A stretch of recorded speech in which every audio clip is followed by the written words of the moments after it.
बड़ी खबर आपको बता दें अलवर से। ये खबर है जहां पर दलित परिवार का जबरन धर्म परिवर्तन करवाया गया है। ये बड़ी खबर, दलित परिवार का धर्म परिवर्तन करवाया गया है। जान की धमकी देकर धर्म परिवर्तन करवाने का यह मामला सामने आया है। पीड़ित के बच्चों को मारने की धमकी दी गई। पीड़ित परिवार ने कोर्ट से गुहार लगाई है, हिंदू धर्म में आने के लिए गुहार लगाई है।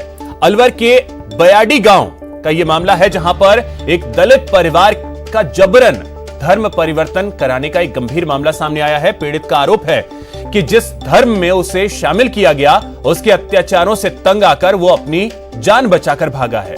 दलित परिवार ने अब वापस अपने हिंदू धर्म में आने के लिए अदालत से गुहार लगाई है और आरोपियों के खिलाफ कार्रवाई की मांग की है। परिवादी ने आरोप लगाया कि धर्म परिवर्तन के बाद उसकी बीवी पर गंदी नजर रखने लगे। इसके बाद वे जम्मू कश्मीर से भाग निकले।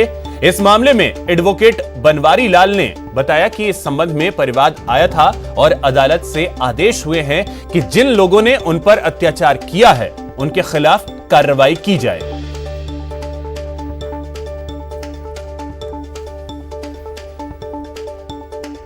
राजेंद्र हमारे सहयोगी अधिक जानकारी के साथ जुड़ेंगे, लेकिन उससे पहले जो प्रतिक्रिया है, जो बाइट है, वो हम आपको पहले सुना देते हैं।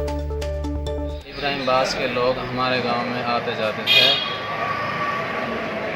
और वो मेरे को ज़बरदस्त अपने गांव में ले गए थे इब्राहिम बास में, और वहाँ जाकर हमारा धर्म परिवर्तन करवाया उन्होंने ज़बरदस्ती और उन लोगों ने हमारा धर्म परिवर्तन करवा के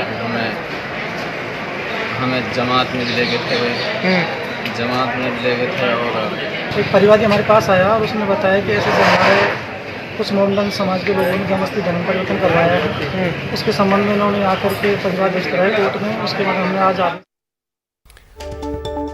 तो राजेंद्र हमारे सहयोगी अलवर से अधिक जानकारी के साथ जुड़ गए। राजेंद्र, पहले तो ये पूरा मामला आपसे समझना चाहेंगे कि पूरा मामला था क्या, कब धर्म परिवर्तन करवाया गया, कितने वक्त तक ये दूसरे धर्म में रहा और अब वापस हिंदू बनने की गुहार लगा रहा है?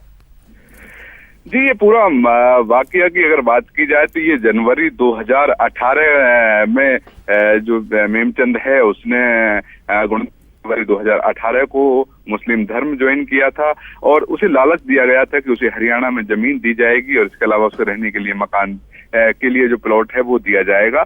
आरोप जिन लोगों पर आरोप लगाया है उनके द्वारा नवंबर 2018 में उसे एक भूखंड दिया गया था जिस पर उसने मकान भी बना लिया। उसके बाद उसका खतना करा और उसे जमात पर जम्मू कश्मीर ले जाया गया जहां पर ये परिवार सहित ये लोग गए थे और आरोप लगाया है कि जो लोग उन्होंने धर्म परिवर्तन कराया वो उसकी पत्नी पर बुरी नजर रखते थे और उसे अवैध संबंध बनाने के लिए दबाव डाला गया और जब इसका विरोध किया तो उनके द्वारा परिवार को और उनको जान से मारने की धमकी दी गई।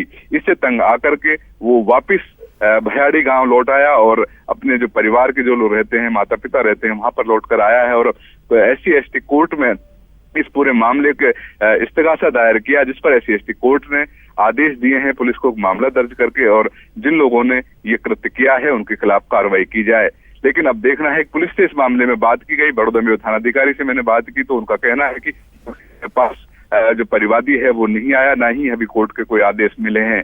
लेकिन सवाल उठता है कि मेवात में किस तरीके से धर्म परिवर्तन का जो खेल है, लालच देकर के धर्म परिवर्तन कराया जा रहा है, वो एक बड़ा षड्यंत्र मेवात क्षेत्र में चल रहा है। उस पर एक कड़ी कार्रवाई की जरूरत है, लेकिन अभी तक ऐसा कुछ देखने को नहीं मिल पा रहा है। अब एक और चीज मैं राजेंद्र आपसे जानना चाहूंगा कि जो ये परिवार है वो अलवर का रहने वाला है, धर्म परिवर्तन करवाया गया और उसके बाद इसे जो लालच दिया गया हरियाणा का, जम्मू कश्मीर ये कैसे पहुंचा? जी, जम्मू कश्मीर ये जमात मुस्लिम समाज के लोगों की जमात जाती हैं जहां धर्म के प्रचार के लिए, प्रसार के लिए जमात जाती हैं। आपको ध्यान होगा कोरोना का जब विस्फोट हुआ था, विदेशों से भी जमात में लोग आए हुए थे और वो पूरे देश में फैल गए थे। वही उस तरीके से ही जमात मुस्लिम समाज के धर्म के वो जाते हैं प्रचार प्रसार के लिए। तो उसी जो उस तरीके में जब हरियाणा से जमात जम्मू कश्मीर गई थी उन जमातियों के साथ ही ये शामिल था। अब राजेंद्र एक और चीज, ये सारी चीजें जानकारी में तो अब प्रशासन के भी हैं, तो प्रशासनिक स्तर पे कोई भी कार्रवाई किसी तरीके की नहीं की जा रही? जी, मेवात बाहुल्य इलाके में बड़ी एक चीजें होती हैं। दलित, मुस्लिम और आदर्शवाड़े मामले में पुलिस बड़ी सोच समझ करके बात करती है। मीडिया से भी इस पूरे मामले पर पुलिस अभी अनभिज्ञता जाहिर कर रही है, लेकिन कोर्ट के आदेश हो चुके हैं। पीड़ित परिवार ये बेहद दुर्भाग्यपूर्ण है राजेंद्र, और बड़ी बात यह है कि जो स्वेच्छा से हैं वो तो चलिए उसको कुछ नहीं कह सकते, लेकिन जबरदस्ती लालच देकर के अगर धर्म परिवर्तन करवाया जा रहा है तो इस पर कार्रवाई होनी चाहिए। बहुत शुक्रिया आपका तमाम जानकारी के लिए।